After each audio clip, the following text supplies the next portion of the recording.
الحمد للہ رب العالمین الصلاۃ والسلام علی خاتم النبیین وعلی آلہ وصحبہ اجمعین اما بعد فاعوذ باللہ من الشیطان الرجیم بسم اللہ الرحمن الرحیم قال اللہ تعالی فی سورۃ آل عمران بلا من اوفی بعہدہ واتقی فإن اللہ یحب المتقین۔ ترجمہ: ہاں، جو شخص اپنے اقرار کو پورا کرے اور خدا سے ڈرے تو خدا ڈرنے والوں کو دوست رکھتا ہے۔ پچھلی آیت کے اندر ہم نے پڑھا کہ یہودیوں کا یہ عقیدہ تھا کہ ہم سے خدا جو ہے امیین کے بارے میں سوال نہیں کرے گا، اور ان کو اگر ہم دھوکہ دیں گے تو ہم سے مواخذہ نہیں کیا جائے گا۔ اللہ سبحانہ و تعالیٰ فرماتا ہے کہ یہ بات نہیں ہے کہ امیین یا ان پڑھوں کے مالوں کو حرام طریقے پر رکھ لینے سے ان پر کوئی مواخذہ نہ ہو، ان پر مواخذہ ضرور ہوگا۔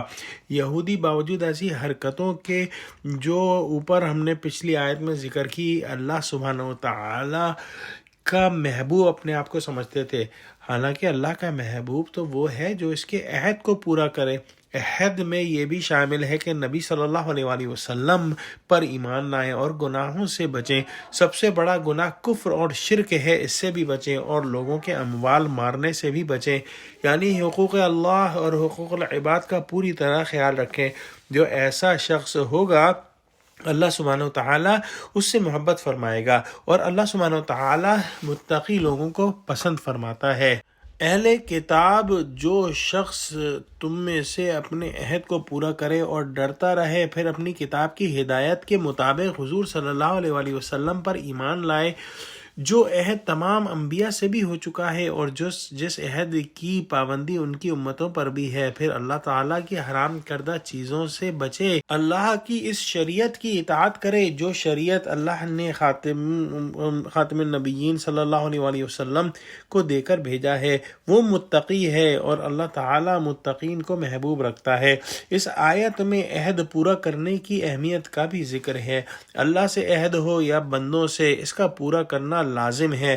اللہ سے اہل کتاب کا یہ عہد تھا کہ نبی آخر زمان صلی اللہ علیہ وآلہ وسلم پر ایمان لائیں گے، اور انہوں نے اس کو پورا نہ کیا، اور ہر مسلمان کا اللہ سے عہد ہے کہ میں آپ کے احکام کی تعمیل کروں گا۔ ایک حدیث میں بیان ہوا ہے کہ حضرت سفیان بن عبداللہ ثقفی رضی اللہ تعالی عنہ نے حضور صلی اللہ علیہ وسلم سے عرض کی کہ مجھے ایک بات بتا دیجئے جس کے بعد مجھے آپ کے علاوہ اور کسی سے پوچھنا نہ پڑے، اور یہ بات اسلام کی باتوں میں سب سے زیادہ جامع ہو۔ آپ صلی اللہ علیہ وآلہ وسلم نے فرمایا، قل آمنت باللہ ثم استقم، تو آمنت باللہ کہہ دے اور اس پر جمع رہے۔ اسلام کا کلمہ پڑھ لینا محض زبانی بات نہیں، اس کی ذمہ داریاں ہیں، اور اس میں اللہ سبحانہ وتعالیٰ سے اقرار ہے اور عہد ہے کہ میں آپ کے احکام پر چلوں گا جو آپ کی کتاب اور آپ کے رسول کے ذریعے مجھے پہنچی ہیں۔ اسلام کی جو پابندیاں ہیں، ہر مسلمان ان کے پورا کرنے کا عہد کر چکا ہے، اور ان کا پورا کرنا لازم ہے۔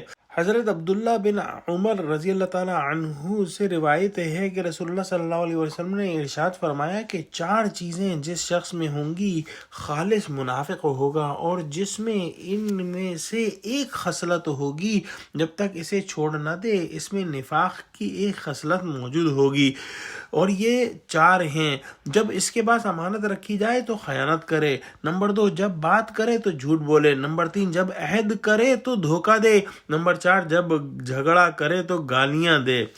گویا جو ہے عہد کو توڑنا اس قدر بری شے ہے کہ اس کا کرنے والا جو ہے منافقوں کی خصلت رکھتا ہے۔ اللہ سبحانہ وتعالیٰ سے دعا کرتے ہیں کہ اللہ سبحانہ وتعالیٰ ہم کو منافقوں کی ہر خصلت سے محفوظ رکھے، اور ہم کو اہل کتاب کی ہر برائی سے محفوظ رکھے جو کہ انہوں نے کی۔